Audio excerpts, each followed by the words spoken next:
Assalamualaikum warahmatullahi wabarakatuh. Kami dari kelompok 5 akan mempresentasikan materi mengenai fungsi operasi. Sebelumnya perkenalkan, saya Win Mariana, NIM 195221105. Perkenalkan, nama saya Adriat Manisi, NIM 195221107. Saya Meilani Sukmawati, NIM 195221108. Perkenalkan, nama saya Hanafiatul Huda, NIM 1952211115.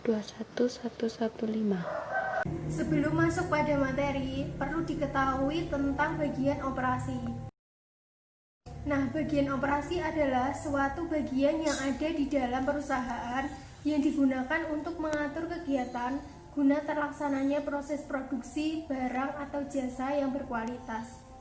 Agar suatu fungsi operasi dapat berjalan dengan baik, maka diperlukan adanya manajemen operasi dan kerjasama dengan bagian-bagian perusahaan lain, seperti bagian pemasaran, bagian sumber daya manusia, bagian keuangan, dan lain sebagainya.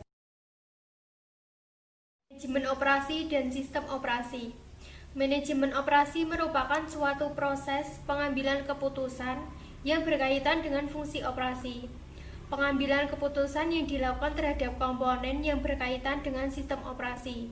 Komponen yang dimaksud yaitu input, proses, dan output. Sedangkan sistem operasi sendiri disebut juga dengan transformasi, karena di dalam sistem terdapat kegiatan untuk merubah dari input menjadi output melalui proses transformasi. Dipengaruhi oleh lingkungan internal dan lingkungan eksternal. Lingkungan internal berupa tingkatan manajemen di luar fungsi operasi yang dapat memengaruhi kebijakan, sumber daya, dan tujuan bagian operasi. Sedangkan dalam lingkungan eksternal meliputi lingkungan di luar perusahaan berupa perubahan bisnis akibat dari perubahan politik, ekonomi, sosial, dan hukum. Sistem operasi yang disandarkan pada syariat akan memastikan berjalannya proses transformasi yang amanah dan kehalalan atas segala input dan output yang dihasilkan. Selanjutnya yaitu tentang sistem operasi yang produktif. Banyak hal yang telah dilakukan oleh manusia dalam usahanya untuk meningkatkan produktivitas kerja. Dengan peningkatan produktivitas tersebut mengakibatkan banyak industri yang mengganti tenaga manusia dengan mesin dan peralatan yang lebih modern. Nah, proses produksi ini bisa digambarkan dalam bentuk bagian input, output, bahwa elemen-elemen utama dalam sistem produksi adalah input, proses transformatif, dan output. Pada proses transformatif akan mengubah masukan atau input menjadi keluarga atau output. Proses ini biasanya dilengkapi dengan kegiatan umpan balik untuk memastikan bahwa keluaran yang diperoleh sesuai dengan yang diinginkan.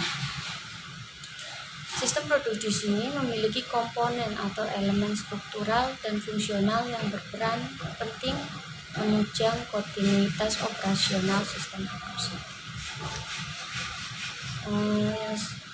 Elemen fungsional terdiri dari supervisi, perencanaan, pengendalian, koordinasi, dan kepemimpinan. Dalam diintroduksi ini memiliki sistem produksi yang terdapat dalam beberapa input sebagai berikut.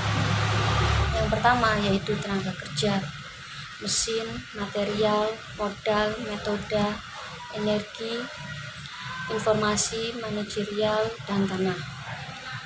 Yang kedua yaitu proses transformatif. Proses transformatif di sini bisa didefinisikan sebagai integrasi sekuensial dari tenaga kerja, material, informasi, metode kerja, dan mesin atau peralatan dalam suatu lingkungan guna menghasilkan nilai tambah bagi produk agar dapat dijual dengan harga kompetitif di pasar.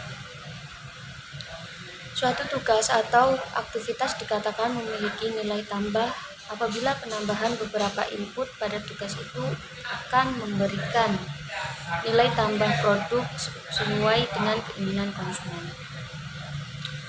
Contohnya yaitu dalam pengoperasian peralatan bor untuk mengubah sepotong logam tanpa cacat. Yang kedua yaitu pengujian material untuk meyakinkan bahwa material itu sesuai standar yang ditetapkan. Yang ketiga yaitu output. Output di sini memiliki proses dalam sistem produksi dapat berupa barang atau jasa yang disebut sebagai produk. Selain produk, hasil output dari sebuah sistem produksi adalah limbah dan informasi, yaitu pengambilan keputusan operasi. Dalam manajemen operasi, ada 5 keputusan yang harus diambil agar bagian produksi dapat menjalankan fungsinya. Yang pertama yaitu keputusan proses, yang kedua keputusan kapasitas, yang ketiga keputusan persediaan, yang keempat keputusan tenaga kerja, dan yang kelima keputusan mutu. Keputusan fungsi di sini berkaitan dengan penentuan fasilitas yang akan digunakan yang meliputi tipe peralatan dan teknologi, arus proses, maupun penempatan fasilitas. Bisa juga dikatakan yaitu layout untuk memproduksi barang atau jasa. Keputusan kapitalis diperlukan untuk menentukan banyaknya produk yang sesuai, di tempat yang sesuai, dan dalam waktu yang sesuai selama periode atau tahun tertentu. Keputusan kapitalis disebut juga menentukan target produksi. Untuk jangka panjang, ditentukan melalui ukuran fasilitas fisik yang digunakan. Sedangkan untuk jangka pendek, ditingkatkan melalui subkontrak, tambahan shift, atau menyewa tempat. Ada 4 dasar yang mendasari keputusan kapitalis. Yang pertama, bahan baku yang tersedia. Yang kedua, tenaga kerja yang ahli yang diperlukan. Yang ketiga, dana yang diperlukan. Yang keempat, besarnya potensi pasar. Selanjutnya yaitu keputusan persediaan. Keputusan persediaan meliputi penentuan jenis, banyaknya barang, dan kapan bahan akan dipesan. Bahan baku yang tersedia harus dalam jumlah yang cukup untuk menjamin produksi. Pembelian bahan baku bisa dilakukan secara besar-besaran atau kecil-kecilan. Jika pembelian bahan baku dilakukan secara besar-besaran, maka frekuensi pembeliannya akan jarang. Jika dilakukan secara kecil-kecilan, maka frekuensi pembeliannya akan sering. Cara pengadaan bahan yang dilakukan itu menanggung konsekuensi biaya yang berbeda-beda, meliputi biaya pemesanan dan biaya penyimpanan. Keputusan tenaga kerja. Keputusan ini berkaitan dengan tenaga kerja, meliputi bagaimana melakukan rekrutmen, proses seleksi, pelatihan, dan pengembangan, supervisi, kompensasi, dan PHK. Bekerja secara produktif tetapi tetap manusiawi merupakan kunci keberhasilan dari bagian operasi. Keputusan mutu bertanggung jawab atas mutu barang atau jasa yang dihasilkan merupakan salah satu fungsi bagian dari operasi. Keputusan mutu meliputi pertama, penerapan standar. Kedua, desain peralatan. 3, pemilihan orang-orang terlatih. 4, pengawasan produk. Etika Islami dalam fungsi produksi.